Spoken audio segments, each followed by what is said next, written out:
पर्यटन ऋतुरे खाँ खाँ ए पर्यटन स्थली नाही पर्यटकों गहली कि शुभुनी कोलाहल।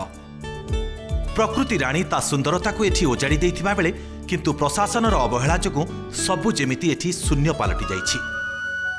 ए दृश्य हेउछि नवरंगपुर जिला उमरकोट ब्लॉक रे रहिथिबा ऐतिहासिक पोड़ागढ़ पर्यटन स्थली। एठारे रहिछि राजराजुड़ा अमलर किंबदंती। पंचदश शताब्दीर ऐतिह्य किंबदंती एबे प्राय विलुप्त हेबाकू बसिलानी। आगे बहुत लोक आसुले। एटा होछि पोड़ागढ़। पोड़ागढ़ बोले एटा राजा गढ़ गोटे। एटा राजा महाराजा आगुरी शासन जगह थिला। एठी पोड़ागढ़ रहिकरी जंगल ऊपर रहिकरी राजा महाराजा रहिकरी बास करथले।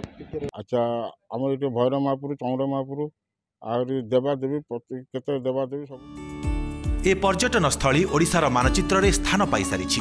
हेले सरकार और प्रशासन उदासीनता जोगु सबु किछि नष्ट हेबाकू बसिलानी। पर्यटकों गमनागमन पाई एठी ना रास्ता अछि ना अछि पीवा पानी पाई व्यवस्था। लोकों विश्राम पाई कोनोसी व्यवस्था मध्य होई नाही। तेणु लोके एही पर्यटन स्थली मुह मोड़ी अन्यत्र स्थान बाछुथिबा देखिबाकू मिलुछि। पोड़ागढ़ होछि गोटे ऐतिहासिक स्थली। नलवंश राजा सेठी राजत्व करथिले। बहुत किछि सेठी पुराना मतलब तांकर राजा मंगर बहुत जिनस सेठी अच्छे ऐतिहासिक स्थली। सेथिपई बहुत जगार लोक सेठी दर्शनीय स्थली कहिना सेठी जाउथले देखिया पई। तापर सेटा गोटे पिकनिक स्पॉट थिला। बहुत वर्ष पूर्व बहुत लोक सेठी जाउथले। नवरंगपुर नहीं नवरंगपुर जिला नहीं केवल कोरापुट जिला अलग अलग जिल्लारो तापर ओडिशा बाहर आमर छत्तीसगढ़ रु भी लोक आसते सेठी पिकनिक करिया पई। स्कूल पिला कॉलेज पिला समस्ते जाउथले पिकनिक करिया पई। सेठी को पानी रे व्यवस्था भी थिला किंतु एबे जो परिस्थिति अछि पानी रे व्यवस्था बिल्कुल नहीं। रास्ता एकदम खराब। लोक कथा अनुसार 1500 वर्षर ऐतिह्य एठारे रहिछि। नलवंश राजांक राजत्व समयर अनेक ऐतिहासिक शिलालिपि पथर रे खोदे होइथिबा चित्रकला हजि जाइथिबा बेले आउ किछि संग्रहालय रे रखा जाइछि। राजांक इष्टदेवी उपर पहाड़ उपरे एबे मध्य स्थानीय लोकंक द्वारा पूजा पाउछंती। सेही समयर शिलालिपि सुआसारी पंजुरी रहिछि। हेले कालक्रमे रक्षणाबेक्षण अभावरु सेगुड़िक विलुप्त हेबारे लागिछि। पूर्वतन सरकार प्राय 3 कोटी टंका अनुदान देइथिले जहा समुद्र को संखे। हेले जेउ काम चलिछि ता सरिबार ना धरु नाही। सर्वप्राचीन सर्वश्रेष्ठ ऐतिहासिक स्थली है पोड़ागढ़ रुइन फोर्ट बोली जहाँ कह जाए। पंचम शताब्दी नलवंशर राजा मैंने ये राजनीति करुले। व्याघ्र राजा परे विलास तुंग पर्यंत जो राजा मैंने जनकल्याणकारी काम सबू कर आज भी से सबूर स्मृति शिलालिपि भाव में रही। जो नलवंश संपर्क में 5टी शिलालिपि तन्मध्यरु 3टी शिलालिपि से उपलब्ध होउची। आउ तार प्राकृतिक सौंदर्य जहाँ जहाँ ध्वंस माने प्रत्नतात्विक ध्वंसावशेष रही। गोटे संग्रहालय भी रही।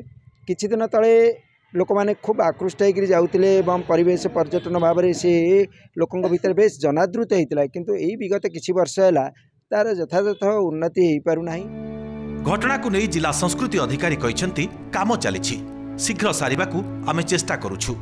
लोके किपरि पूर्वपरि सेठाकू आसिबे यार सौंदर्य को उपभोग करिवे से दिगरे चेष्टा करिवु बोली कहछन्ती।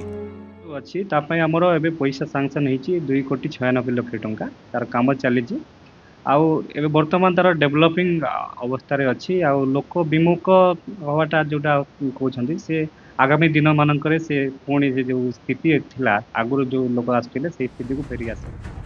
एबे देखिबाकू बाकी रहिला सरकार एथिप्रति केबे ध्यान देउछन्ती ओ ए पर्यटन स्थलीर विकास केबे करा जाउछि। नवरंगपुर जिलार ऐतिहासिक पोड़ागढ़ पीठ ओडिशा मानचित्र रे पर्यटन स्थल भाव स्थान पाइथिले मध्य वर्तमान अवहेलित अवस्था पड़ रही। पूर्वर एठाकार ऐतिह्य को देखा लोकंकर प्रबल भिड़ जमुला। वर्तमान स्थिति किंतु खाँ खाँ देखा मिलूँ। जदि राज्य सरकार यही पर्यटन स्थलर उन्नतीकरण करते ताहले पूर्व अवस्था फेरी आसिबो बोली लोके मत प्रकाश करिसेंती। उमरकोटरू संतोष शतपथी, OTV।